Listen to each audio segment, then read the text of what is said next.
thème très puissant. C'est très puissant.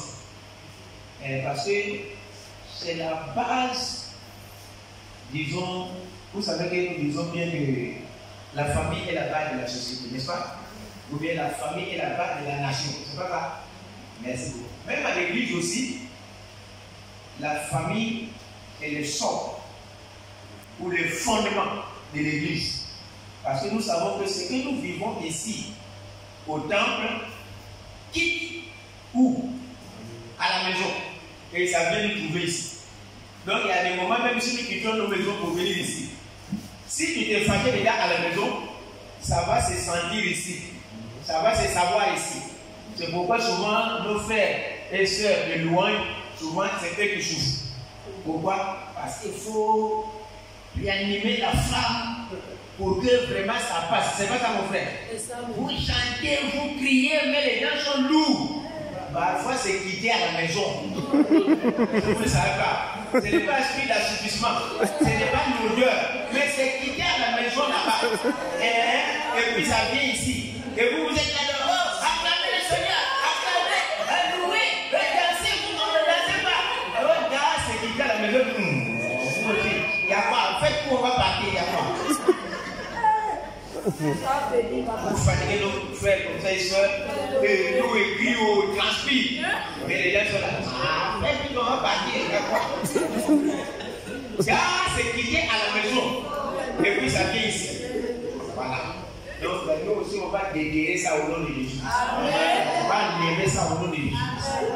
Si à la maison, le feu a déjà commencé à la maison, vous venez ici là. Et là, ils ne vont pas souffrir pour vous conduire dans la présence de Dieu. Amen. À la maison, la louange a commencé à la maison et l'adoration. Vous venez ici là, vous captez la flamme et puis allez. Amen. Réglez ça. Parce que beaucoup de choses se passent dans nos églises, ça quitte à la maison.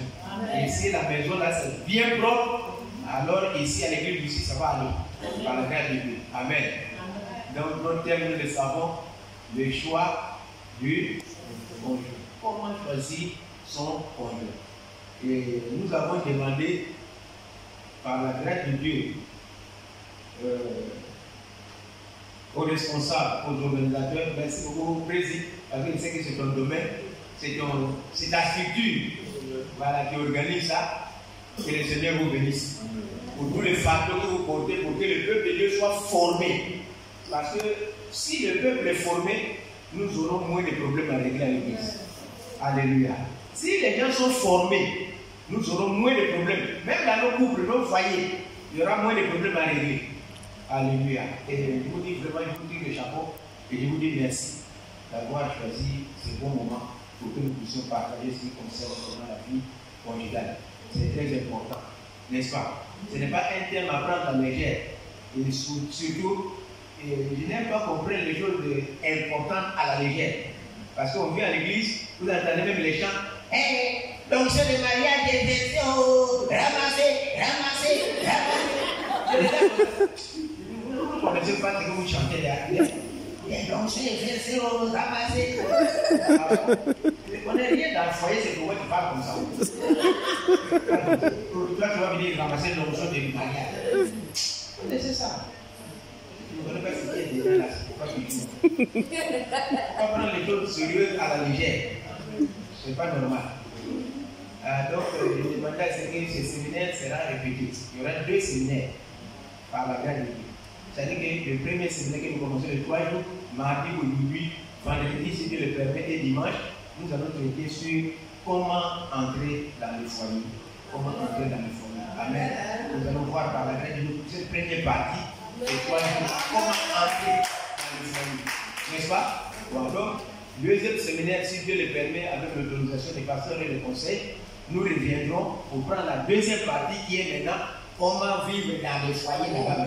Amen. Comment vivre là-bas, dans les foyers. Et nous allons voir ça par la grâce. Amen. Amen. Donc, les objectifs que nous poursuivons, nous avons 2 objectifs au travers de ce séminaire. Le premier objectif, c'est que nous voulons équiper les enfants de Dieu, n'est-ce pas, à fonder des foyers qui glorifient Dieu, qui honorent Dieu. Alléluia. Amen. Premier objectif de ce séminaire, c'est aider, équiper les enfants de Dieu à fonder des foyers qui honorent et qui glorifient Dieu, leur Père. Alléluia. Nous nous appuyons sur quoi? 1 Corinthiens chapitre 10, le verset 31. La Bible dit quoi? Quoi que vous mangez, quoi que vous vivez, quoi que vous fassiez toute autre chose, faites-le pour la gloire du Seigneur. Alléluia. Tout ce que nous devons faire, bien aimés, étant enfants de Dieu, nous devons d'abord chercher la gloire de Dieu. Nous devons tout faire pour la gloire de Dieu et non pour notre propre gloire. Et je vous dirais même, s'il y a une chose que Dieu ne peut pas partager, c'est sa gloire. Alléluia. Donc la première personne à glorifier, même dans notre mariage, c'est qui? C'est d'abord Dieu. Et ça, c'est le premier objectif. La deuxième partie que nous aurons, si Dieu le permet, nous aurons pour objectif de former des conseillers conjugaux. C'est-à-dire, à partir de ce qui se passe dans le foyer, on peut déjà, puisqu'il y aura deux parties, comment entrer et comment vivre dedans. Donc, on peut bien former des conseillers conjugaux. Nous ne disons pas ceux qui sont là ne sont pas formés, mais nous allons étoffer la structure. Et nous voulons même que ceux qui vont suivre la formation, vous pouvez encadrer des frères et sœurs qui sont à côté. On est d'accord, n'est-ce pas? Vous-même, vous pouvez leur donner des conseils. Voilà. Je ne dis pas qu'ils ne vont pas venir à la structure, mais étant là avec eux, vous pouvez bien canaliser les frères, n'est-ce pas, au lieu de créer des dégâts dans l'église. On est d'accord, n'est-ce pas? Donc, former les conseillers conjugaux, dirigés par le Saint-Esprit et obéissant à la parole de Dieu. Et pour cela, nous allons partager ces thèmes pendant ces 3 jours, si Dieu le permet, mardi, vendredi et dimanche, pour clore. Nous allons parler de 5 points. 5 points si Dieu le permet. Premièrement, aujourd'hui, nous allons introduire avec la vision divine du mariage. Pourquoi nous parlons du mariage? La vision divine du mariage. Ça, c'est le premier point à l'introduction. Pourquoi Dieu a dit même à l'homme de se marier? Ou bien pourquoi le mariage même? Voilà. Nous allons voir la vision. Qu'est-ce que Dieu avait dans son cœur en disant à l'homme qu'il n'est pas bon que tu sois seul, mais tu dois te marier. Pourquoi? Qu'est-ce que Dieu visait? Qu'est-ce que Dieu voulait? C'est là que nous allons comprendre. Deuxième point, ça sera le choix du conjoint. Comment choisir son conjoint? Et là, nous allons voir des critères de choix et nous serons pratiques. De faux critères et de bons critères.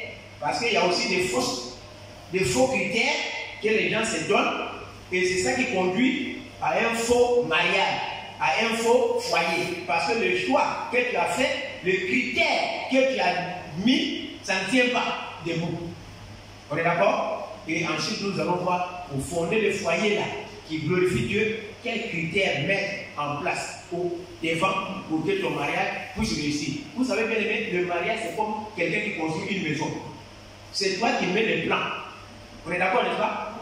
C'est toi-même qui veux ta maison là, ça sera comment? C'est toi qui mets les plans et c'est toi qui dispose tout plan, fondation, ça sera comment? Le mur, ça sera comment? Le fenêtre, ça sera comment? Le toit et tout, c'est toi qui disposes ça. Donc nous allons voir des critères pour bâtir, pour faire un bon choix dans les foyers pour que ça réussisse. Parce que si tu as raté, merci beaucoup pour ce quoi.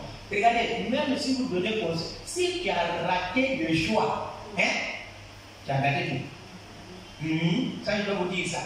Si tu as fait un mauvais choix, vous savez, les gens prennent le mariage à la légère. Mais moi, je dis que dans le mariage là, c'est comme dans l'avion. Vous savez, dans l'avion là, il n'y a pas de téléviseur. Vous savez ça? Vous savez l'avion, il n'y a pas de téléviseur. Et puis, c'est comme si vous ne savez pas, dans l'avion, il n'y a pas machine, marche en arrière, il n'y a pas.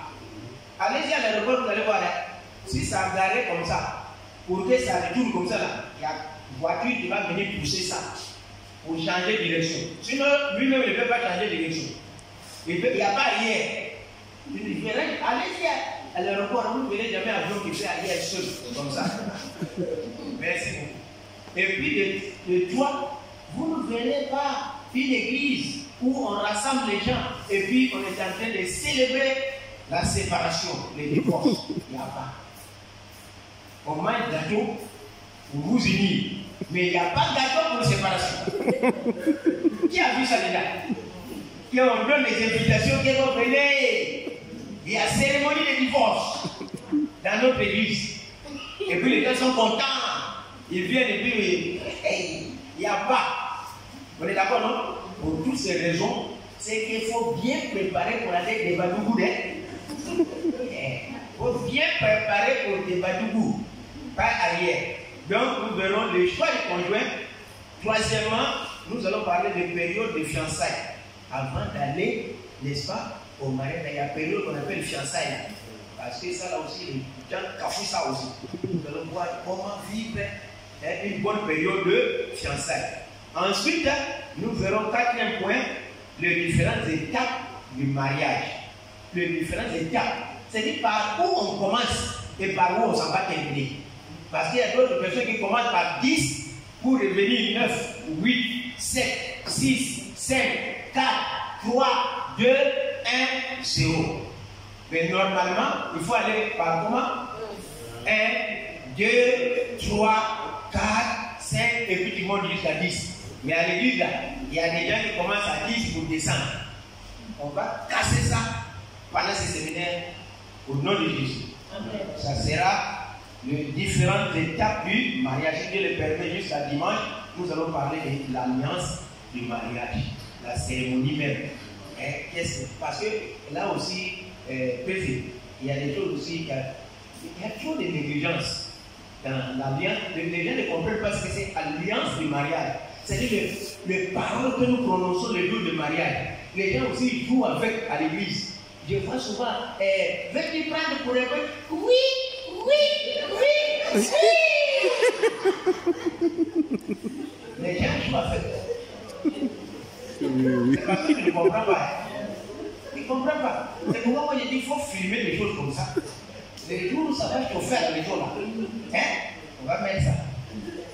Comme ça, on va voir comment les jours là de l'idée. Il ne faut pas te fâcher.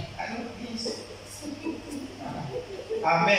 Amen. Donc nous verrons l'alliance du mariage et nous allons nous arrêter là. Maintenant, deuxième séminaire avec l'accord des responsables, nous reviendrons là-bas maintenant. Là. Si on est dedans là, on vit comment? Pour qu'il y ait l'harmonie, pour qu'il y ait l'entente. Hein? Comment maintenant avancer là-bas? Nous allons voir là-bas le deuxième terme là-bas, le rôle des époux, quel est le rôle de l'homme, le rôle de la femme, et nous verrons par la grâce de Dieu la vie conjugale harmonieuse, comment avoir une vie conjugale harmonieuse. Voilà, même s'il y a l'ivacine dedans, mais comment vivre la joie, parce que dans le foyer, il y a aussi l'ivacine et puis il y a un peu de on est d'accord, non? Hein? Mais il y a aussi l'ivacine dedans. Voilà. Et comment vivre une vie conjugale harmonieuse, et nous verrons aussi là-bas, deuxième, je vous donne déjà l'idée, les 2 premières années du mariage. Les 2 premières années sont des années vraiment délicates. Les 2 parce que des années d'adaptation et de découverte même, je dirais. Parce que quand vous étiez fiancés là, oh vraiment je t'aime. Oh je t'aime, si je ne te vois pas, je ne vais pas manger. Maintenant là vous êtes ensemble, vous regardez matin, midi, soir. Personne ne bouge. On est là. Donc, nous verrons là-bas les 2 premières années, comment ça se passe pour qu'on puisse s'adapter. Alléluia. Pour qu'on s'adapte, qu'on forme une seule chair. Je vais vous dire d'emblée ici, là, quand nous disons le jour de mariage, les 2 deviennent. J'aime bien la Bible parce qu'on n'a pas dit que les 2 deviennent le même jour, la même chair. Ils deviendront. C'est au futur. C'est-à-dire que c'est au fur et à mesure que vous allez devenir un.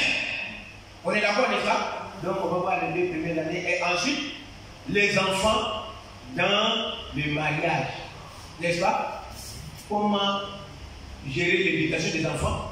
D'abord même, comment faire le planning des enfants? Parce qu'en Afrique, là, on produit seulement, mais on les laisse se débrouiller comme ça. Chacun a ta degré. Voilà. On va voir ça, étant chrétien, comment, qu'est-ce que la Bible dit par rapport à l'éducation de nos enfants. Ensuite, nous allons voir là-bas, deuxième séminaire, la psychologie comparée de la femme et de l'homme. Comment l'homme se comporte et comment la femme se comporte. Si tu ne sais pas ça, là, il y aura bagarre à la maison. Parce que, je vous donne un exemple. Nous, les hommes, on prend ce qui est en gros en même temps et puis allez, on s'en va. Mais les femmes prennent leur temps pour aller dans les détails. On veut sortir.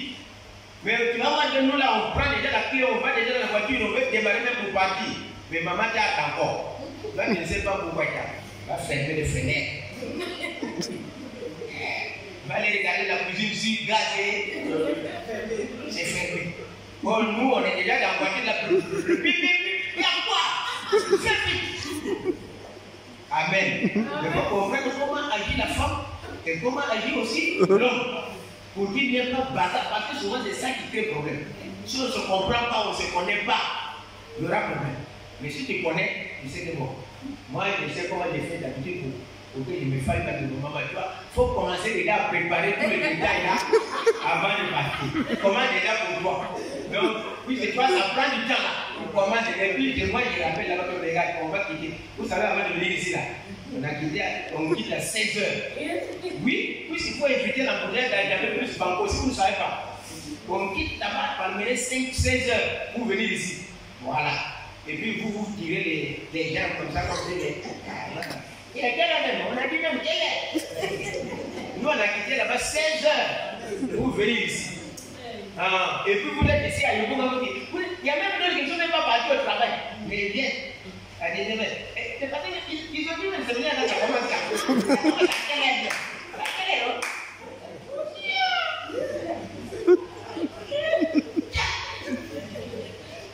Vous savez, moi c'est depuis, quand je dis qu'on quitte à 16h, j'ai déjà dit à maman depuis 14h. On va à Yobunga. Donc prendre les tailles déjà, mettre ça en place. Puis à 16h00, on quitte. Voilà, moi-même je suis là-bas, il faut regarder l'heure. Il faut regarder l'heure, 16h. Mais si tu ne parles pas là, tu dis que c'est 16h, c'est 18h, vous allez quitter. Voilà. Donc moi je surveille tout ça. Amen.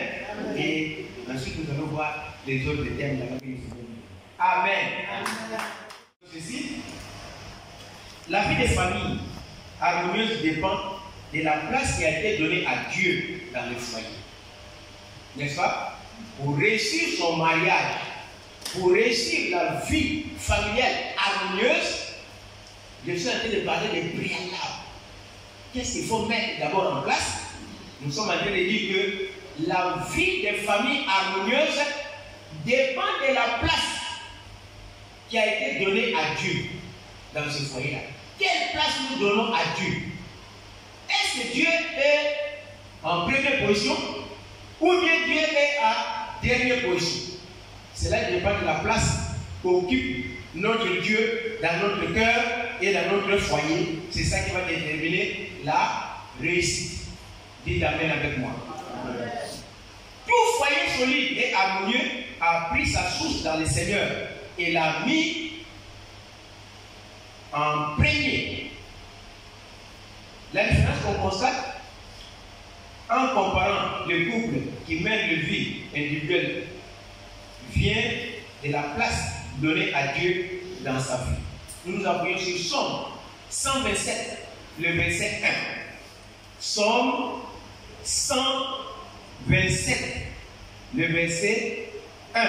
C'est là que nous commençons l'introduction du mariage, ou bien même nous disons que le préalable dans le foyer, dans le mariage. Si on veut parler de mariage, où on doit commencer d'abord pour qu'il y ait un foyer heureux, pour qu'il y ait l'harmonie dans la famille, on doit commencer d'abord par donner la première place à qui? À Dieu. Somme 127, verset 1. Si l'Éternel ne bâtit la maison, ceux qui la bâtissent travaillent en vain. Si l'Éternel ne garde la ville, celui qui la garde veille en vain. C'est la première partie du verset qui nous intéresse.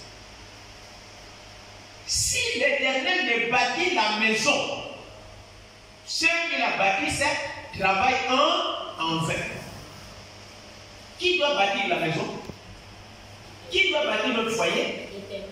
Qui doit bâtir notre famille? C'est l'Éternel. C'est lui qui doit être le socle, la base, la priorité, l'élément clé dans notre famille, dans notre foyer, c'est Dieu. Alléluia.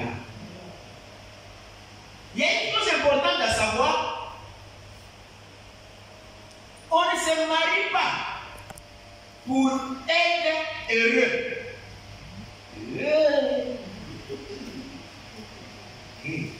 Le monsieur avait dit pas encore. Oh, le mariage, c'est pour le bonheur. C'est quoi dit le jour de célébration, non? Que c'est pour le bonheur. Les gens ne veulent même pas entendre les bons vies. N'est-ce pas? Mais on ne se marie pas pour être heureux. Écoutez-moi bien, je pèse mes mots, je saisis mes phrases.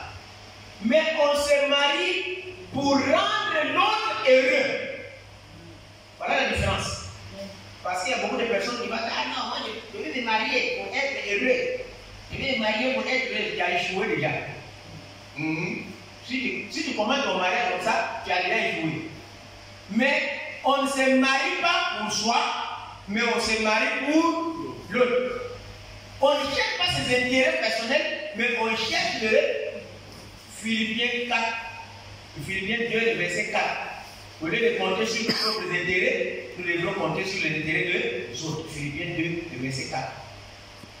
Alors, pour ce qui nous concerne ici, on se marie pour glorifier Dieu. On se marie pour glorifier Dieu.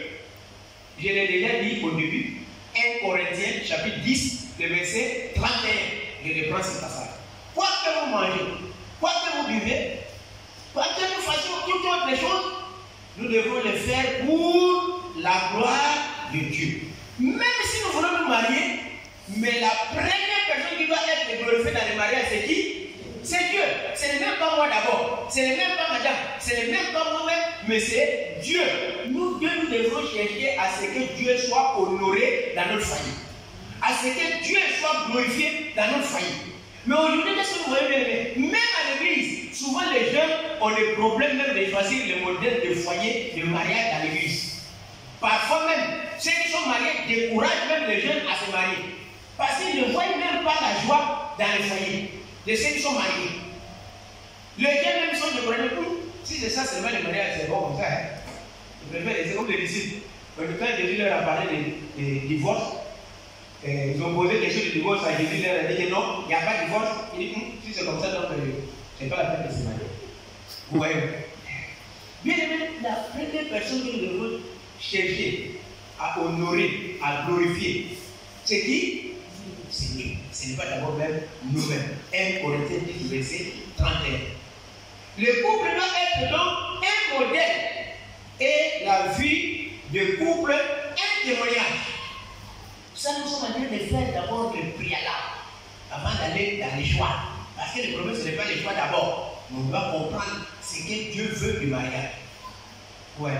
Donc, nous sommes en train de dire le couple doit être donc un modèle et la vie de couple un témoignage. Ouais. Bien aimé, en réalité, à l'église, les mariages doivent même encourager premièrement les jeunes à se marier. On est d'accord? C'est-à-dire ceux qui sont déjà mariés là. Ça doit encourager les jeunes. Vous savez, je vous dis ceci. Si dans une église aussi vous voyez que les gens ne se marient pas facilement, surtout les jeunes qui sont toujours là, ils ne prennent pas l'engagement parce qu'ils sont découragés par ce qu'ils voient devant eux. Quand ils veulent, si je chante seulement là, je préfère rester là, il n'y a même pas de goût dedans. On est d'accord? Parce que ça ne reflète pas la gloire de Dieu. Ça n'attire pas les gens. Ça ne donne pas le goût aux autres, même de se marier. Ouais. Or, normalement, moi je dis même le mariage, le foyer là, doit être un centre d'attraction pour les gens à venir à Jésus-Christ. Nous-mêmes, nous devons être un témoignage. Quand les gens nous regardent, quand les gens te voient avec ta femme, ceux qui sont à côté, même sont à côté, je vais me marier. Dieu, donne-moi une femme comme ce que tu as fait. à mon frère. Vous êtes d'accord, n'est-ce pas? Là, le mariage devient un témoignage vivant. C'est un centre d'attraction qui attire les gens vers Jésus-Christ, à venir découvrir Jésus-Christ. Mais si le mariage commence à faire chasser les gens, papa doyen, merci beaucoup, que Dieu vous bénisse. Alors, si le mariage commence à chasser les gens, c'est que tu deviens un obstacle dans l'œuvre de Dieu même. Est-ce que vous savez que souvent même à l'église, c'est nous-mêmes là qui bloquons même les autres pour se marier? Ah oui, c'est même pas Dieu. Mais quand il regarde tout le temps, si c'est ça, c'est même qu'il faut un mariage à la fin. Moi, je vais le faire comme ça. Je préfère le faire comme ça. Ça ne donne pas le goût. Ça ne donne pas envie de se marier. Parce que ce qu'on voit dedans là, c'est même pas ça. C'est même pas joli. On vient à l'église, les maris devant, la femme est à 3 km. Et suit. Elle suit. Le frère Samuel quitte la maison, hein. Le mari est devant, la femme est derrière là-bas. Et femme attend nous.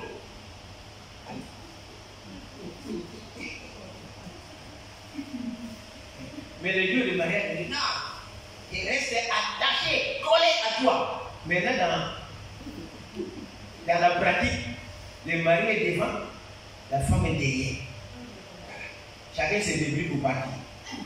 Quand tu vois comme ça, c'est qu'il y a quelque chose qui ne va pas. Même dans la marche, on peut déjà savoir qu'il y a quelque chose qui ne va pas.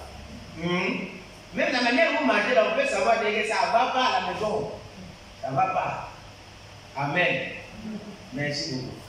Ça, c'est juste pour l'introduire. Alléluia. Nous devons fonder nos foyers sur le modèle de Dieu. Sur les modèles de Dieu.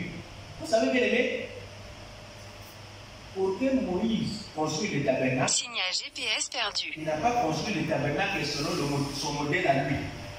Vous êtes d'accord? Il n'a pas construit le tabernacle selon son modèle à lui. Si nous lisons Exode 25, le verset 40, Exode 25, le verset 40, la Bible dit quoi? Faites le tabernacle selon le modèle que je t'ai montré sur la montagne. Exode 25, 40. Fais le tabernacle, c'est Dieu qui parle. Mais il dit à Moïse, le tabernacle que tu vas faire, mais ce n'est pas toi qui vas faire le modèle, mais c'est moi qui fais le modèle. Et je te donne le plan. Hein? Et toi, tu fais quoi? Tu travailles dessus. Fais selon le modèle. Vous allez me poser la question. Mais alors pour le mariage, est-ce qu'il y a un modèle que Dieu nous a donné? Oui. Allons dans Matthieu, le chapitre 19. Nous allons lire les 12 premiers versets. Matthieu, chapitre 19. Nous sommes en train de parler de mariage. Peut-être vous m'attendez déjà pour déjà toucher Genèse, mais je ne suis pas encore dans Genèse. Parce qu'il faut. Les gens attendent que je vais toucher Genèse, chapitre 2 là-bas. Je ne suis pas encore dedans. Parce que vous attendez, il n'est pas bon. Je vous attendez là haut. Moi, je m'en vais d'abord toucher dans le Nouveau Testament. Matthieu 19, les versets 1 à 12. Est-ce qu'il y a quelqu'un pour nous lire ça? C'est possible? Quelqu'un peut nous lire ça? Est-ce qu'il y a quelqu'un? Ah, MC. Mais c'est comme on prêche à Dieu. S'il y a un micro baladeur, vous lui donnez. Ça ferait du bien. La micro fixe. Quand Jésus eut achevé ses discours, il quitta la Galilée et alla dans le territoire de la Judée, au-delà du Jourdain. Une grande foule le suivit et là, il guérit les malades. Les pharisiens l'abordèrent et dit pour le prouver, est-il permis à un homme de répudier sa femme pour un motif quelconque? Il répondit, n'avez-vous pas lu que le Créateur au commencement fit l'homme et la femme, et qu'il dit, c'est pourquoi l'homme quittera son père et sa mère et s'attachera à sa femme, et les deux deviendront une seule chair. Ainsi ils ne sont plus deux, mais ils sont une seule chair. Que l'homme donc ne sait pas ce que Dieu a joint. Pourquoi donc, lui dit-il, Moïse a-t-il prescrit de donner à la femme une lettre de divorce et de la répudier? Il leur répondit, c'est à cause de la dureté de votre cœur que Moïse vous a permis de répudier vos femmes. Au commencement, il n'en était pas ainsi. Mais je vous dis que celui qui répudie sa femme, sauf pour infidélité, et qui en épouse une autre, commet un adultère. Ses disciples disent, si telle est la condition de l'homme à l'égard de la femme, il n'est pas avantageux de se marier. Il a répondu, tous ne comprennent pas cette parole, mais seulement ceux à qui cela est donné. Car il y a des eunuques qui sont dans le ventre de leur mère. Il y en a qui sont devenus par les hommes. Il y en a qui se sont rendus tels eux-mêmes à cause du royaume des cieux. De celui qui peut comprendre, comprenne. Amen. Vous savez pourquoi j'ai pris ce passage? Ce n'est pas un hasard. J'ai pris ce passage simplement. Premièrement, c'est parce que c'est les paroles qui sont sorties de la bouche de Dieu. C'est Jésus qui parle. Et c'est Jésus qui enseigne sur le mariage. C'est à quoi j'ai pris ce passage? C'est Jésus qui parle. Et c'est Jésus qui enseigne. Qu'est-ce qu'il enseigne? Nous n'aurons pas le temps de développer tout. Mais il a parlé de 3 sujets. Il a parlé de célibat. Il a parlé de mariage. Et il a parlé de divorce. Voilà les 3 choses que Jésus a relevées dans ce passage. Il a parlé de célibat, il a parlé de mariage et il a parlé de divorce. Les 3 choses qu'il a parlé. Mais ce qui nous intéresse ici, dans ce passage, c'est le verset 4 et le verset 8. Les gens ont voulu piéger Jésus en sachant pourquoi Moïse avait permis aux gens de donner la lettre de divorce à leur femme. En d'autres termes, pour le répudier, pour le chasser, pour se libérer de leur femme. Alors, Jésus, connaissant le piège qu'on a tendu, il les a même poussés. Suivez bien ici. Laissez, on va changer chef du président. Ce n'est pas un problème. Vous me suivez ici. Amen. Mais Jésus a fait quoi? Il les a ramenés où? Celui qui a suivi la lecture. Jésus les a ramenés où? Au commencement. Vous voyez, au commencement. Nous sommes dans l'Ancien Testament. Jésus donne un enseignement sur le célibat, le divorce, le mariage plutôt et le divorce. Mais il amène ça où? Il amène ça au commencement. Il dit au commencement, il n'était pas ainsi. Au verset 8, il reprend le même passage. Il dit, au commencement, il n'en était pas ainsi. Verset 4 et verset 8, Jésus dit au commencement. Vous voyez, si on veut connaître l'origine de quelque chose, il faut aller au commencement.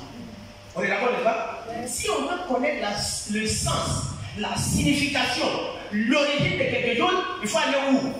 Au commencement. Vous voyez où Jésus les a amenés? Qu'au commencement, il n'en était pas ainsi. Où? C'est Jésus les envoie où? Dans le jardin d'Éden. Alléluia. Et dit dans le jardin d'Éden là, c'était pas comme ça. Or, dans le jardin d'Éden, ce n'est pas l'homme qui a institué le mariage. C'est Dieu qui a institué lui-même le mariage. On est d'accord, n'est-ce pas? Regardez, le mariage, ce n'est pas une institution humaine. Ça, je vais vous dire ça. Ce n'est pas venu de l'homme. On n'a jamais dit là-bas que, oh, vraiment, ça c'est nous qui commentons, les prédicateurs et les pasteurs qui commentons. Mais sans quoi, Adam n'a pas commencé à pleurer. Parce qu'il n'avait pas faim. Vous avez vu, Adam gêné parce qu'il n'a pas faim. Hein? Adam n'a même pas gêné pour demander faim. C'est nous qui gênons aujourd'hui. Mais lui n'a pas gêné pour avoir faim. C'est Dieu qui a vu les besoins de solitude d'Adam.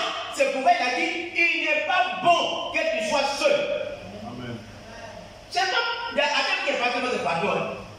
Tu as donné femme à tous les animaux. Vous savez que c'est Dieu qui a créé tout, mais les noms là, même les animaux, Genèse 2, la partie du 9 là-bas, c'est Adam qui a donné le nom. On est d'accord, n'est-ce pas? Mais malgré ça, Adam ne dit pas qu'il était inquiet parce qu'il n'avait pas de femme. C'est Dieu lui-même qui a constaté j'ai créé deux, mâle femelle, n'est-ce pas? Et d'ailleurs, quand il est créé aussi Adam, même si la femme physiquement n'était pas là, mais la Bible dit, si vous partez au chapitre de Genèse 1, il dit, il est créé homme et femme. Vous voyez, il est créé homme et femme. Bien que Ève n'était pas physiquement là, mais elle était déjà dans Adam. Amen. Elle était déjà dans le projet d'Adam. Elle était déjà là dans le projet de Dieu. Et il était déjà en Adam. Mais Dieu, quand il a créé Adam, premièrement, et il dit qu'il est créé homme et femme. Mais physiquement là, elle n'était pas encore sortie. Elle était où? Cachée. Derrière la porte d'Adam. Donc, pourquoi tu fais le pharaon? Alléluia.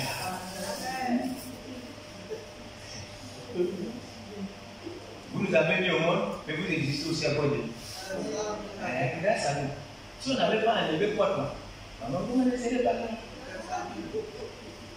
Alléluia. C'est clair, non? Merci beaucoup. Donc, vous voyez ici, bien aimé, le mariage, selon Dieu, il faut aller suivre le modèle où, au commencement, où Dieu a commencé ça. Pour ce faire, nous allons d'abord voir en quelques minutes pourquoi Dieu a institué le mariage. Oui, parce qu'on va parler des choix. Mais avant les choix, c'est qu'il y a déjà un travail de fond que Dieu a fait. On est d'accord, n'est-ce pas? Il y a un travail de fond. Ouais. Si tu ne comprends pas, le mariage c'est quoi? C'est quitter où? Hein? Tu vas faire les choix selon toi. On va voir. Tu vas faire même les choix selon toi. Mais il faut comprendre celui qui a créé sa chose, celui qui a fabriqué sa chose. Vous savez, si tu veux connaître comment piano là travaille, hein?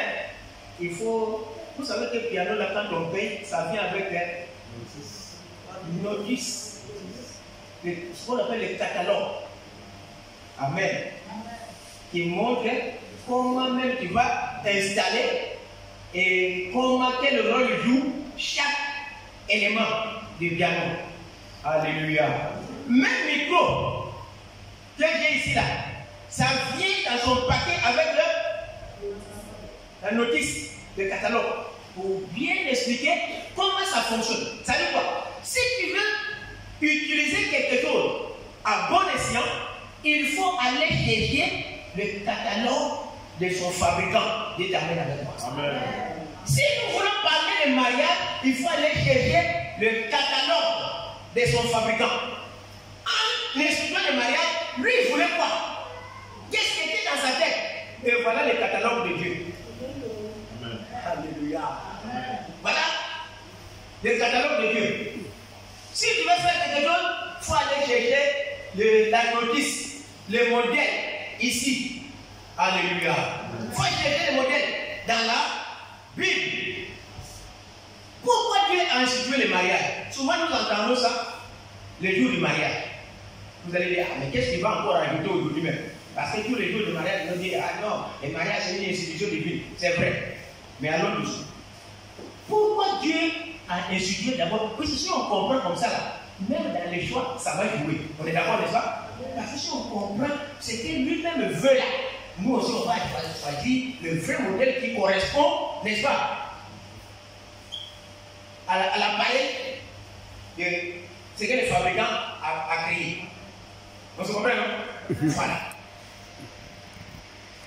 Pour résoudre le problème, première chose d'abord, pourquoi Dieu a institué le mariage? Il a dit dans les fameux versets, moi je n'aime pas commencer le mariage par ces versets. Genèse 2, 18. Vous avez trop entendu ça le jour du mariage. Il n'est pas bon que l'homme soit seul. Vous avez même récité, vous récitez ça même chaque fois. On n'a même pas besoin d'ouvrir la Bible. Il n'est pas bon que l'homme soit seul. Et je lui ferai une aide semblable à lui. Et puis, je ne vais pas vous arrêter là. Écoutez bien ce soir. Si tu n'as rien compris, hein, notez ces 3 raisons que je vais donner ici. Ou ces 4 raisons même que je vais donner ici. a-t-il institué le mariage? La première réponse, c'est d'abord pour résoudre le problème de la solitude. Pour résoudre le problème de la solitude. Genèse 2 ou 18 que vous aimez là. Il dit, il n'est pas bon. Vous voyez, il n'est pas bon que l'homme soit seul. Vous voyez le mot seul, n'est-ce pas? C'est-à-dire qu'il était seul, c'est la solitude. Voilà, il était seul. Donc le premier problème que Dieu a voulu, c'est que l'homme ne puisse pas être seul, mais qu'il puisse avoir quelqu'un à côté. Maintenant, c'est là où on va voir le pour faire quoi. Mais d'accord, n'est-ce pas? Si Dieu il dit qu'il n'est pas bon que tu ailles à jamais toi seul, il faut te faire accompagner. Ah, il faut savoir pourquoi tu veux être accompagné. Vous êtes d'accord, n'est-ce pas? Parce que là-bas, parfois, il y a des petits voleurs. Ils ramassent le portable des gens. Donc, si tu es seul, faut faire attention. Mais si on est deux au moins, si quelqu'un vient, l'autre va voir, attention. Il est en train de mettre la main dans nos sacs. Vous êtes d'accord, n'est-ce pas? Première raison, c'est pour résoudre le problème de la solitude. Genèse 2, 18.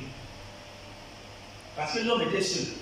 Et Dieu n'a pas voulu que l'homme soit seul comme ça. C'est pas bon. Deuxième raison, pour que l'homme ait une aide. Une aide.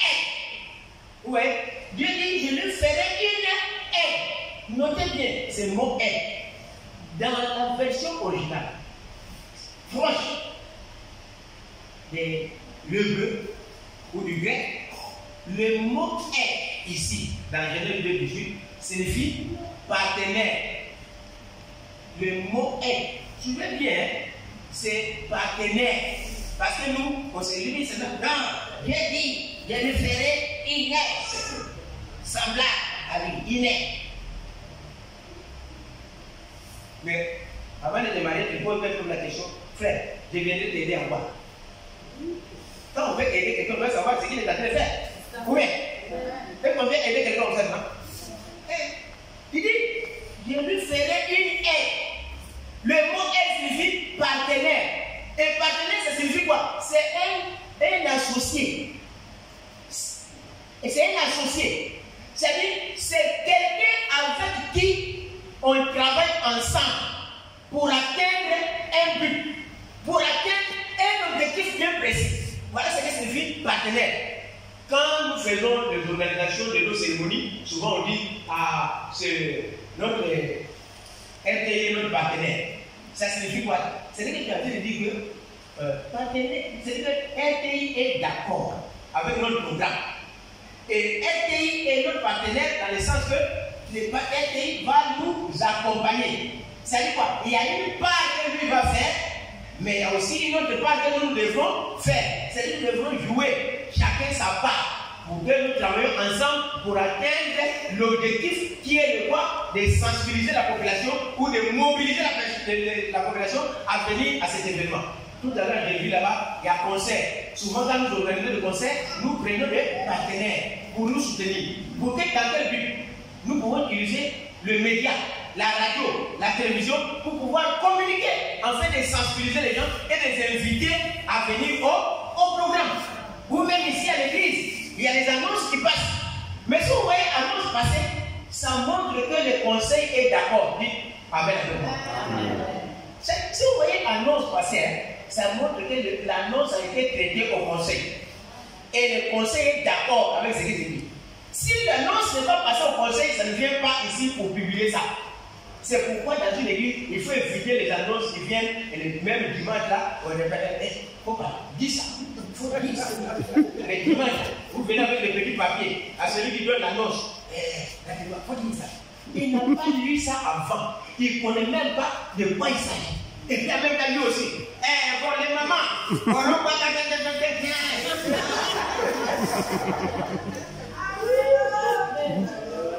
lui-même qui lit ça, il n'est même pas imprégné de la chose. Il n'est même pas au courant. Il n'est même pas informé. Vous voyez? Parfois même les pasteurs même surpris là-bas. On annonce les vidéos. Qui a passé l'annonce? Qui a passé l'annonce? Ça ne fait pas comme ça dans l'église. Mais qui a passé l'annonce? C'est pourquoi vous voyez que souvent il y a certaines annonces que nous passons. Signal GPS perdu. Ça n'a pas d'engouement. Pourquoi? Parce que ce n'est pas passé dans où ça doit passer. C'est que ça n'a pas eu ce qu'on appelle l'approbation du conseil. C'est-à-dire que un membre du conseil peut venir ici que bon, ok, c'est que vous avez entendu là, il faut se choisir ça d'abord. Parce qu'on n'a pas parlé de ça au conseil. Hein? Mais pourquoi vous êtes venu parler? Que Dieu nous délivre de ça au nom de Jésus. Ça, c'est le désordre dans l'église. C'est les gars, vous voyez comme ça, c'est le désordre. Lui, il vient, il dit quelque chose. L'autre là vient, il renverse. Quand c'est comme ça, c'est le désordre. Mais pourquoi vous n'êtes pas entendu avant de venir parler? Alléluia. Soyons délivrés de ce désordre au nom de Jésus. Partenaire, c'est quelqu'un avec qui nous sommes liés pour travailler ensemble dans une vision, pour atteindre un but précis, pour atteindre des objectifs. C'est pourquoi nous allons parler de choix. Mais dans les choix là, on va faire quoi d'abord? Pourquoi je viens dans ton mariage? Pourquoi je viens dans ton foyer? Pourquoi on va rester ensemble? C'est là, président, le problème qui se passe dans le foyer, c'est là d'abord. Les gars ne savent même pas pourquoi ils se marient. Ils ne savent même pas pourquoi ils se mettent ensemble. Ils se voient aller à la maison et ah, si je savais même comme ça, les gars n'aiment pas me marier. Toi, tu pensais que quoi? Tu pensais que quoi? Oui, et quand quelqu'un déjà commence à dire oh, si je savais comme ça, je n'aimais pas me marier, c'est que les gars c'est gagné. Il n'y a rien à faire pour activer encore l'amour là, c'est parti. En fumée comme ça. C'est là seulement pour être.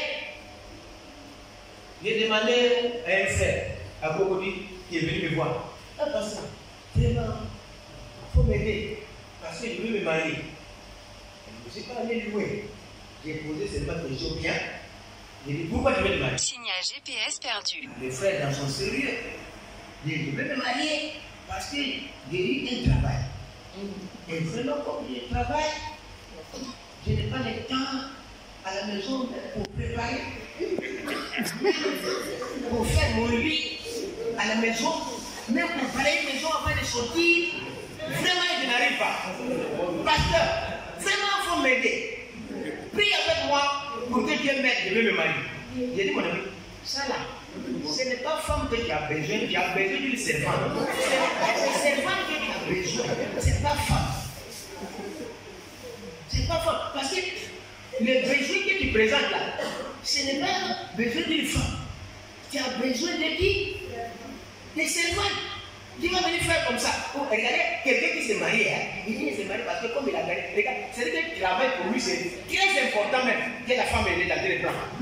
Donc, la femme va venir l'aider à bailler une maison, et puis il va venir l'aider à faire son lit, et il va venir l'aider à préparer, et il va venir l'aider. Bon, maintenant, vous savez ce qui va se passer dans tel foyer, s'il s'est marié là. Il est parti au travail. Il dit, oh, ma maison déjà est propre là. Donc, il est parti au travail, il va venir, oh, mon lit est déjà arrangé. Et puis, je viens comme ça au travail, il dit, oh, déjà, on a préparé le foutu, ça y est. Dès qu'il arrive, c'est seulement comme ça, bam, bam, il regarde. Maison là, ce n'est pas bien balayé. Et puis, il est parti, il n'a pas balayé. Ce n'est pas balayé la maison là. Ce n'est pas balayé. Et puis, maintenant, il va, il s'assoit. Dès qu'il s'assoit comme ça, il prend le télécommande. Elle est en train de changer les chiens. Et puis, il regarde la table, il va prendre. Marguerite, la nourriture n'est pas encore là. Vous attendez quoi? Donc, la maison, tout le monde est. C'est Kadhafi qui est venu. Tout le monde est gagné dans la maison. Ouais. Pourquoi? Parce que ce qui est dans ta tête là, hein, c'est que tu as laissé servant dans la maison, il ne va plus faire. Vous êtes d'accord? C'est clair, non, maman? Je refuse qu'on vous prenne comme des servants au nom de Jésus-Christ. On en a. Vous voyez, maman, comme elle a fait, on vend ça. La personne est proche. Il dit, je lui ferai une aide appropriée. J'aime ça. Une aide appropriée. C'est quoi? Dieu t'a. Vous savez, le mariage ne commence pas par quoi? Hein? Par le sexe. On est d'accord? Parce qu'on dit beaucoup de mariages commencent par le sexe. On voit une belle femme comme ça, elles sont bien en forme. Oh, vraiment. C'est là, c'est de la femme. On va faire la fête. Tu as raté. Tu as raté. Parce que où vous avez commencé là, fondement là, c'est même pas ça. C'est même pas ça. Vous avez commencé. Ouais.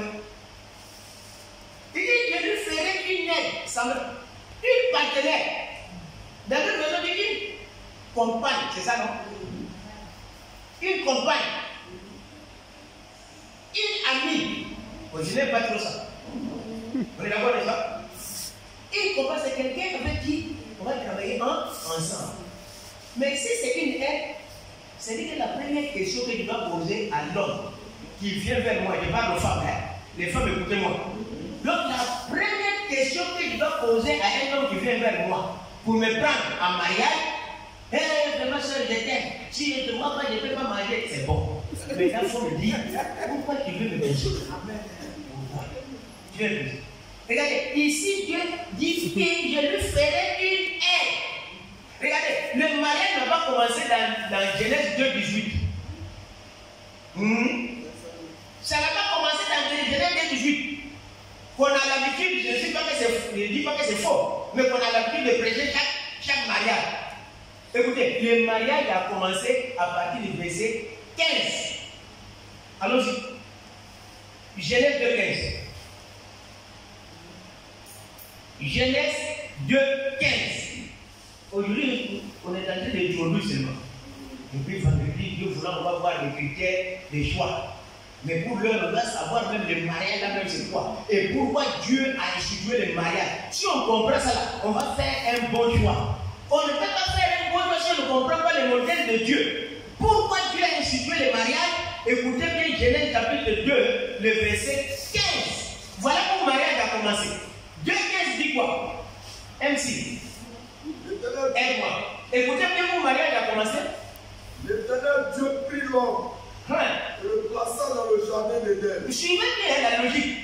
Pour le cultiver. Pour le cultiver. Et pour le garder. Et pour le garder. L'Éternel Dieu donna. Oui. Cet ordre à l'homme. Oui. Tu pourras manger de tous les arbres du jardin. Laisse-moi d'abord, c'est 15 seulement je veux. C'est pas 16. Tiens, merci pour mon frère. Il dit, Dieu prit l'homme et le plaça dans le jardin. Voilà où le mariage a commencé. Le mariage commence au verset 15. Qu'est-ce qu'il y a dit là au verset 15? Dieu a donné un travail à l'homme qu'il doit faire. Maintenant, c'est dans le travail qu'il a donné à l'homme. Dieu dit, il n'est pas bon qu'il puisse faire ce travail-là toi seul. Je vais te donner un partenaire, une partenaire, c'est-à-dire quelqu'un à passer, c'est une grande charge. C'est une lourde charge. Tu ne vas pas faire ça toi seul. Mais je vais te donner une sœur qui sera à côté pour pouvoir t'aider dans le travail que je t'ai donné. Quel travail? De cultiver et de gérer quoi? Le jardin. Voilà où verset, c'est la suite logique. Maintenant, on va au verset 18 qui dit maintenant qu'il n'est pas bon qu'il soit seul. Ouais, dans quoi? Pourquoi il va être seul? Ça cause du travail que Dieu a donné à l'homme. Et je parle aux sœurs. Si un monsieur vient, un frère vient, oh vraiment je vais t'épouser, il faut lui dire, pose quelque chose. Je te serai une aide en quoi? En lavant les assiettes? Vous voyez, il faut vérifier la barrière. En lavant les assiettes, en préparant photo sauce graine, en lavant les habits, ou bien en nettoyant la maison, en changeant les linges, les draps sur ton lit, ou bien quoi? Je serai aide en quoi? Voilà la première question qu'une sœur doit poser à quelqu'un qui vient la voir. À quelqu'un qui vient la voir. Je serai une aide en quoi? Il faut poser la question. Quel travail Dieu t'a donné d'abord? Vous savez, pour les mariages se gâtent, je ne suis pas contre dans les choix. Mais les mariages se gâtent parce que les gens ne savent même pas pourquoi Dieu a décidé les mariages. Les gens se marient ne savent même pas qu'est-ce que Dieu attend d'eux de ce mariage. Regardez, le mariage c'est pas pour les enfants. Celui qui veut se marier, écoutez-moi ce soir, je vais m'arrêter là. Si tu veux te marier, la première des choses, il faut connaître la raison d'être de ta vie sur la terre. Notez cette phrase, on va terminer par là. Avant de te marier, jeune, il faut savoir pourquoi tu es sur la terre. Quelle est ma raison d'être sur cette terre? Pourquoi je suis sur la terre? Voilà la question. Parce que beaucoup de personnes, même les chrétiens viennent à l'église, ils ne savent même pas pourquoi ils sont là. Et ils occupent place pour rien. C'est pourquoi on tourne en rond, on tourne on danse, on donne le franc. On s'en va, tu t'es fini. Regardez, quelqu'un qui n'a pas encore découvert sa raison d'être sur la terre, sa mission sur la terre, quelqu'un qui n'a pas encore découvert son don et son ministère ne peut pas se marier. Vous savez pourquoi la Bible dit, nous allons voir ça là-bas. L'homme quittera son père et sa mère et s'attachera à sa femme. Vous savez, le mot quitter, ça demande de la maturité. Ça demande l'autonomie. Ça demande la responsabilité. Vous voyez ça? Ça demande la responsabilité. Ce n'est pas pour les enfants. C'est aujourd'hui que le mariage est devenu l'onction de mariage est blessé, ramasser, tout le monde ramasse. Ce n'est pas tout le monde qui se marie. Ce n'est pas tout le monde. Avant de se marier, il faut d'abord être sûr du programme de Dieu pour ta vie. Du plan de Dieu pour ta vie. Sinon, si la soeur vient, elle va te conduire où? Tu vas le conduire où? Tu dois le conduire. Qu'est-ce que tu vas faire? La soeur va venir faire quoi? Va venir faire quoi? Où est-ce que c'est tout le problème? Président, tu vois où c'est tout le problème? Ce n'est pas d'abord même dans les choix, mais c'est dans la compréhension du mariage même. Selon Dieu, selon la vision de Dieu. Il a donné d'abord du travail, et c'est dans le travail. Dieu n'a pas fait ça exprès. Il a donné d'abord du travail à Adam, il était seul. Et puis maintenant, Dieu dit, bon, maintenant, voilà quelqu'un avec qui tu vas travailler dans le travail. Mais pourquoi Dieu n'a pas créé Ève en même temps? Oui, pourquoi il n'a pas créé en même temps? Dieu a attendu d'abord que Adam se concentre dans la vision. Qu'Adam se concentre dans le but à atteindre, dans le travail à faire pour Dieu. Et alors, on peut lui donner une femme.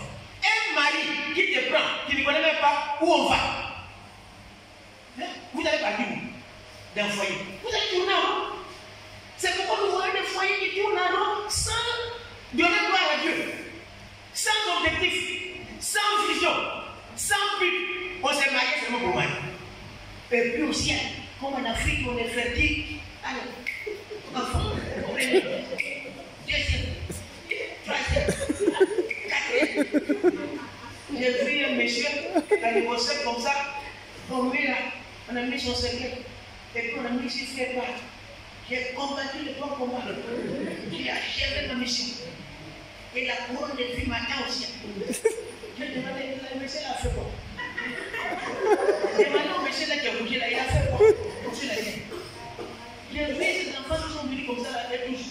Ils étaient avec maman. Ils sont en habit blanc, bleu, blanc, bleu, bleu, noir, blanc, noir, blanc, noir, blanc, noir. Et à l'anniversaire, là-bas.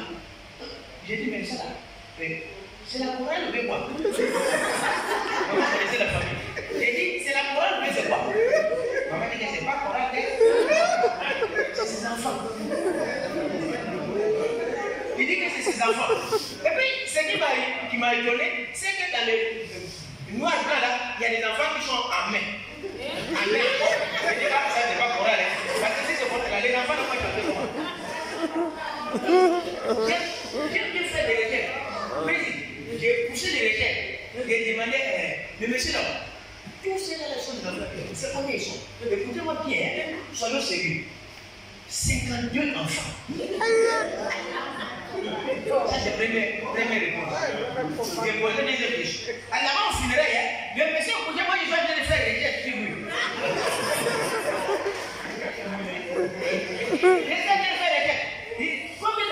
Combien de femmes? Suivez-moi bien. Deuxième réponse, 17 femmes. Maintenant, troisième réponse et troisième question. Il fait comment pour gérer tous ces enfants-là? C'est là même que les autres se gagnent. Ça là. Lui, il est là seulement pour l'aimer.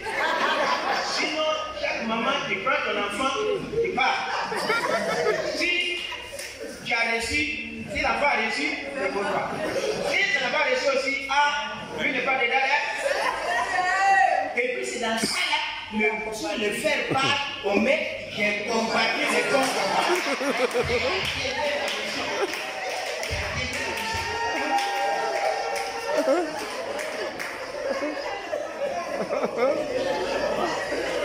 C'est un combattant.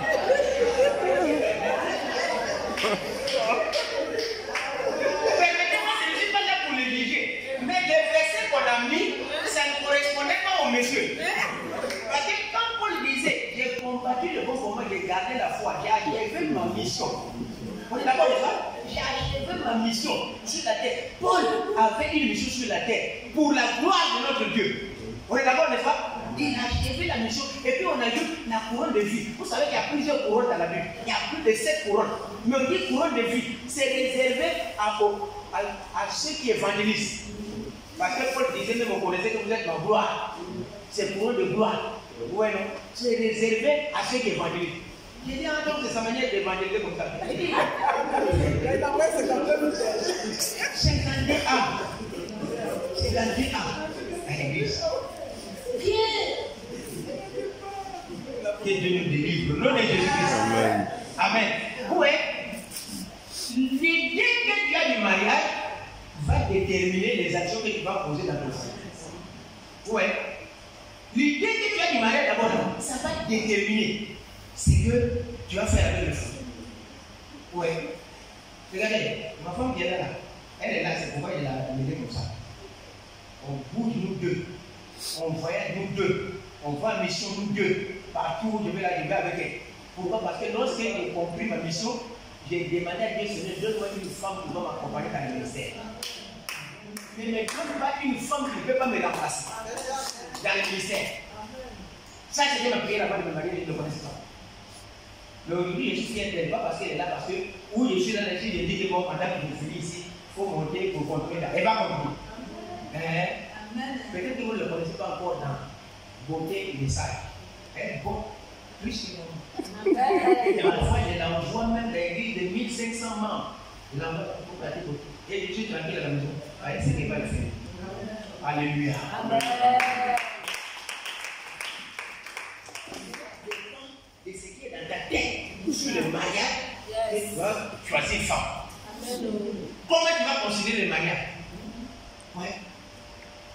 Si toi tu prends seulement mariage, non, c'est pour les sexes.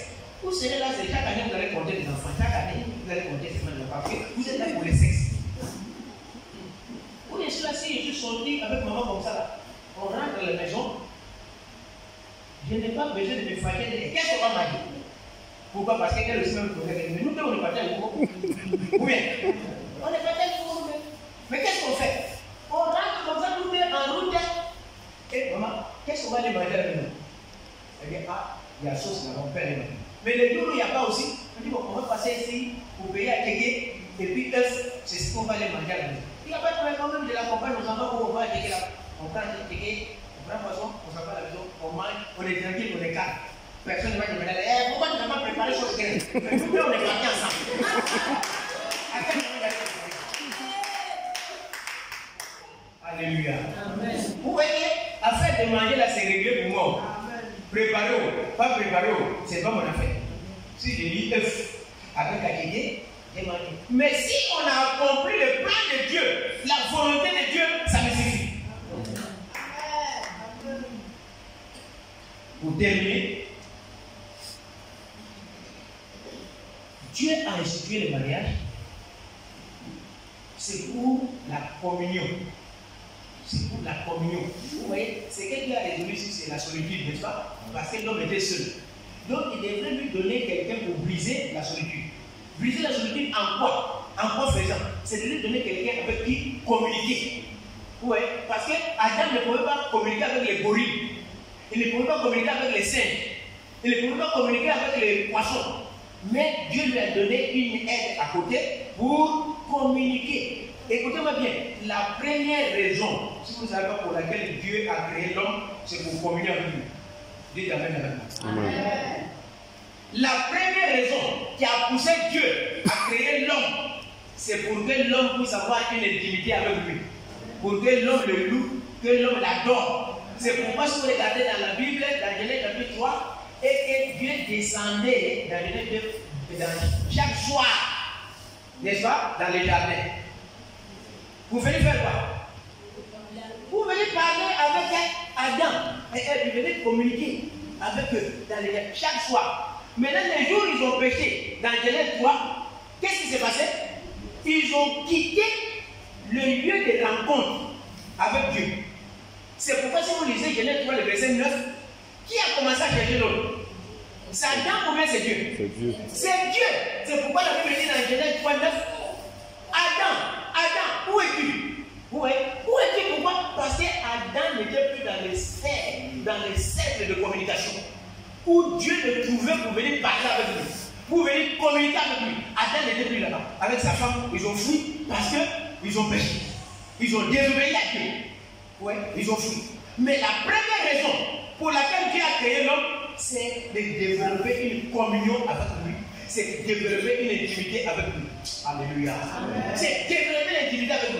Et aussi dans le mariage, si Dieu a donné une femme, c'est pour développer aussi quoi? La communion et la communication. Donc, pour terminer, ton premier confident, c'est ta femme. Dis amen. Amen. Je parle aux gens. Ton premier confident, c'est qui? C'est ta femme. C'est ta femme. Mais tu construis une maison, tu ne dis pas à ta femme. Nous, on entend les veuves et on entend les choses. Le mari a payé une maison quelque part, il n'a même pas dit à sa femme. Et maintenant il meurt, maison là, les gens arrachent ça. Comment tu vas prendre? Il n'a même pas. Il y a même une soeur même qui nous rendait témoignage.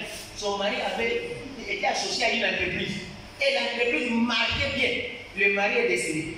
Maintenant, quand le mari est décédé, la femme se présente là-bas. Et il paraît que mon mari, puisqu'on ne l'a pas présenté même là-bas, on ne l'a pas mené là-bas. Le mari n'a pas même présenté sa femme. Et dit, il paraît que mon mari travaillait avec vous. Écoutez, le mari était l'associé principal de l'entreprise. Et l'entreprise marche. Mais elle arrive là-bas et dit, madame, nous ne te connaissons pas. Ah, comment? Dites, jamais ton mari t'a parlé de toi. Donc on ne te connaît pas, madame, on ne peut pas. Quel papier tu as signé ici? Il n'y a même pas contrat ici. Vous voyez? Il n'y a même pas contrat ici. Donc, le monsieur a récupéré l'entreprise. Donc, la dame a tout perdu. Tout. C'est que sa femme, son mari a laissé. Mais à cause de quoi? Manque de. Que Dieu nous bénisse. Ça, c'est juste l'introduction ce soir. Les candidats par la grâce de Dieu, nous allons, si on comprend pourquoi Dieu a créé le mariage, il a institué le mariage, maintenant nous allons voir si on veut se marier, comment faire les choix. Parce qu'il faut, avant de faire les choix, il faut comprendre d'abord ce que c'est le mariage. Qu'est-ce que Dieu, qui est l'auteur du mariage, qui est le maître du mariage, qui est celui qui a institué le mariage, qu'est-ce qu'il a voulu d'abord? D'abord, qu'est-ce qu'il a voulu dans le mariage? Regardez, sœur, ne réponds pas à un frère qui vient te voir si le frère n'est pas assis spirituellement. Il ne connaît même pas les plans de Dieu pour sa vie. Il ne connaît même pas son don, il ne connaît même pas son ministère. Regarde, on a eu un témoignage. Un frère, Dieu l'a appelé au ministère. C'est étant dans le ministère, et ça va chercher une femme. Et il prend la femme vient et se marie bien, à la maison. Il arrive à la maison. Maintenant, la soeur arrive à la maison. Le jour de consécration du frère, comme pasteur, comme serviteur de Dieu. Et la soeur est là, on dit bon, on va appeler maman pour qu'on puisse prier ensemble parce que son mari est consacré pasteur à l'église. La femme est assise là, elle dit non, moi il ne vient pas là-bas. Il dit j'ai aidé l'autre, c'est pas moi. Il dit mais c'est comment qui est sa femme? Il dit non, moi je suis sa femme bien sûr, mais je ne l'ai pas mariée parce qu'il était pasteur. Je ne l'ai pas connu étant pasteur. Donc, lui-même là, c'est débrouillé. C'est pas moi qui Dieu a appelé. C'est pas moi que Dieu a appelé. Donc, c'est lui-même que Dieu a appelé là, il a ta partie. Donc, c'est lui qui doit se consacrer. Donc, c'est pas moi. On dit, mais on va prier quand même pour donner ton approbation. Il dit, non, Dieu ne vient pas. C'est bon, elle est calée là-bas derrière. On a prié pour le frère. Ça n'a pas fait longtemps. Le frère est tombé malade. Le frère est décédé. Comme ça. Bon, je n'accuse pas la sœur, mais ça fait partie aussi.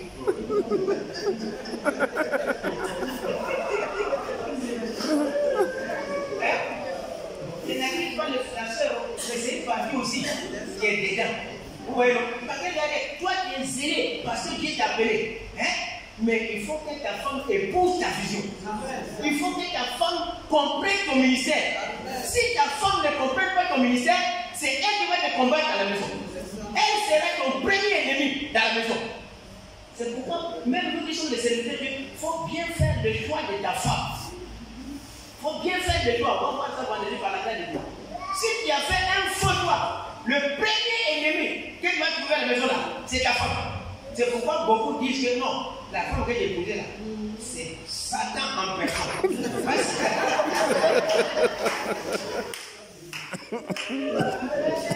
Il dit, c'est vraiment Satan en personne que j'ai épousée. C'est pas Satan. Même ça là, moi j'ai dit aux gens, même si tu vois que ça ne va pas la maison, comme déjà vous êtes mariés déjà, légalement, on a appelé le mariage ici, même si elle est sorcière, il faut toujours la caresser, dire j'ai des dents. Parce que c'est ce que tu as dit le premier jour, là où même si elle est sorcière, tu dois continuer de l'aimer. Parce que c'est ça. C'est toi qui as dit, j'ai décidé de m'attacher à toi dans le bonheur et dans le pire. Jusqu'à ce que la mort nous sépare. Bon, comme il n'est pas encore mort, il n'est pas encore mort, donc il continue de l'aimer. Même si tu dis que le comment, il faut l'aimer. Alléluia. Et Dieu nous aide.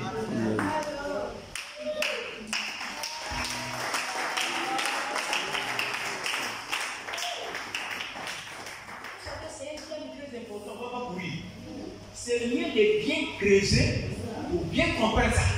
Parce qu'on veut aider l'église aujourd'hui. Il y a beaucoup de cafouillages dans l'église, dans le domaine du mariage. Et vous savez bien, je vais parler de ça peut-être vendredi prochain, avec le preuve à l'appui. Vous savez, on nous dit à la justice, demandez aux gens qui sont en justice, 60% des divorces en Côte d'Ivoire, ça vient du milieu chrétien. Et puis, quels chrétiens? C'est les chrétiens évangéliques qui sont droités. Pourquoi? Vous savez la vraie raison?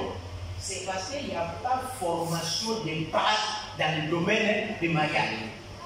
J'ai vu pancarte quelque part, à la libération de plateau. Pancarte. Oh, notre église est la plus pénible des Côte d'Ivoire. C'est pancarte. Notre église est la plus pénible des Côte d'Ivoire. J'ai dit, ouais. Bon, maintenant je veux savoir, venir en quoi? Tu es là-bas marié, ils sont versés. Si tu vas là-bas, forcément tu vas te marier. C'est à quoi les gens voulaient venir? À cause du mariage qui est versé, là, vous êtes venir. Mais quelle qualité de mariage qu'on trouve là? Voilà la question. Vous vous mariez, c'est vrai, mais c'est quelle qualité de mariage? Quelle qualité de foyer nous avons dans ces églises? Quelle qualité de foyer? Des mariages qui ne donnent même pas goût aux gens. Même aux jeunes, les jeunes même sont découragés. Si c'est ça même les mariages, donc c'est pas la peine. Les jeunes même sont découragés. Parce qu'ils ne trouvent pas de modèles. Ils ne trouvent pas de bons témoignages dans les foyers. C'est rare même dans le vie. Oh, Seigneur, aide-moi à avoir un foyer comme le monsieur là et sa femme. Alléluia. Aide-moi à avoir un foyer comme le monsieur là et sa femme là, comme ils sont là. Moi aussi, je dois avoir. On va voir des exemples ici, même dimanche, qui viennent nous expliquer. Regardez dans la Bible, partout où on cite le nom d'Aquilas, allez lire dans Actes des Apôtres chapitre 18, partout dans Actes des Apôtres où on cite le nom d'Aquilas, il y a un second nom qui suit. C'est qui? Sa femme qui? Lisez la Bible. Priscille. Priscille. Ouais, c'est un couple modèle dans le Nouveau Testament. Partout où on cite Aquilas, il y a le nom de sa femme qui suit. Priscille. On dit toujours, on ne dit pas le nom de son mari seul, qui est Aquilas. Partout où il voit le nom de son mari, la femme est derrière. La femme suit. Aquilas et Priscille, les deux, c'est la même chose. C'est pourquoi, si vous voyez, j'ai des amis, tu fais une cérémonie, ou quoi? C'est toi seul au salut. Ah, c'est comment tu vas bien? On ne demande même pas à ta femme, c'est qu'il y a un problème. Ça, je vous dis ça aujourd'hui. On ne demande même pas à ta femme, C'est toi seul on demande comment tu vas. Ah, ça va? Ah, en tout cas, merci beaucoup. On t'a dit ça il y a longtemps. Mais on ne demande même pas ta femme. Mais où il y a une union, une harmonie, où il y a l'entente, toujours quand on voit l'homme, on voit sa femme. Ou alors, même si la femme n'est pas là, mais on demande, et ta femme, et ta femme, et ta femme. Alléluia. Que Dieu nous aide. Amen. On s'arrête là pour ce soir. Nous allons descendre. Si il y a des questions, tu vas préparer ça. On va répondre ça dimanche. Note ça, mets ça de côté. Amen. Vendredi par la grâce, nous allons avoir des choix. Mais aujourd'hui, c'est l'introduction d'abord pour comprendre ce que c'est le mariage. À partir de ce séminaire, c'est possible. Élève la voix, prie le Seigneur béni. Demande pardon au Seigneur là où tu as fauté. Là où tu avais une mauvaise conception du mariage. Là où tu prenais parfois le mariage avec négligence, avec légèreté. Bien aimé, demande au Seigneur pardon ce soir. Prie le Seigneur. Demande pardon au Seigneur.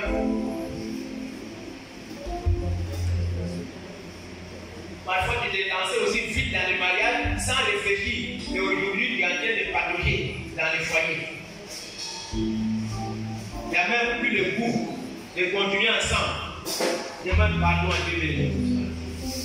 Demande pardon. Et bien, nous savons que ce séminaire va aider beaucoup de personnes parce que même pas dans l'église aujourd'hui, là, nous savons qu'il y a beaucoup de foyers qui sont brisés. Il y a beaucoup de foyers qui sont proches, même de divorce. Il y a beaucoup de personnes même qui sont déjà même séparées, déjà, mais ils sont dans la même maison. Chacun vit dans sa chambre. Il y en a comme ça, même dans nos églises. Chacun vit dans sa chambre. Oui. Ou bien c'est le mari qui est sur le lit, la femme est à terre. Ou bien c'est la femme qui est sur le lit, et le mari est sur le lit, la femme à terre. Ou bien c'est la femme le contraire. Prie le Seigneur bien-aimé pour cela.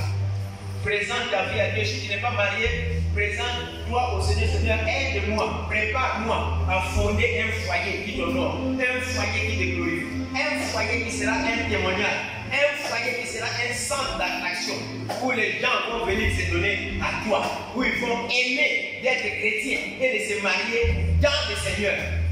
Prie le Seigneur béni. C'est ce que le Seigneur veut. Il dit que le mariage soit honoré de tous.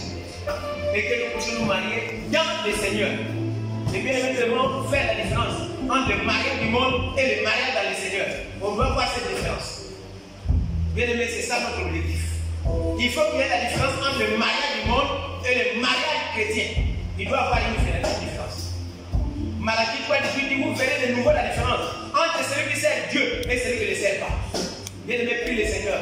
Il faut que nos foyers donnent le ton, donnent l'exemple, soient des modèles. Prie le Seigneur pour ça. Prie bien aimé. Que le Seigneur vienne nous aider. Dieu voulant l'évangile, nous allons entrer dans l'église et comprendre d'abord pourquoi tu vas aller choisir une femme. Pourquoi? Quelle était la pensée divine en créant la femme, en mettant la femme à côté d'Adam? Nous venons de voir aujourd'hui quelques raisons, c'est pour briser la solitude, mais aussi c'est pour compléter Adam dans l'exercice de son ministère. Bien aimé, ce soir, toi qui n'es pas encore marié, est-ce que tu connais ton don? Est-ce que tu connais ton ministère? Est-ce que tu connais ta raison d'être sur la terre? Tu connais pourquoi tu es là? Tu connais pourquoi Jésus t'a sauvé? Quelle est la mission qu'il t'a confiée sur cette terre? C'est par rapport à la mission qu'il va te donner la femme. Bien aimé, si beaucoup ne se marient pas aussi dans nos églises, c'est parce qu'ils n'ont pas encore découvert le plan de Dieu pour leur vie concernant le mariage. Qu'est-ce que Dieu veut que tu fasses sur cette terre? Bien aimé, tu n'es pas venu te promener sur la terre, mais tu as un objectif, tu as une mission, tu as un but à atteindre.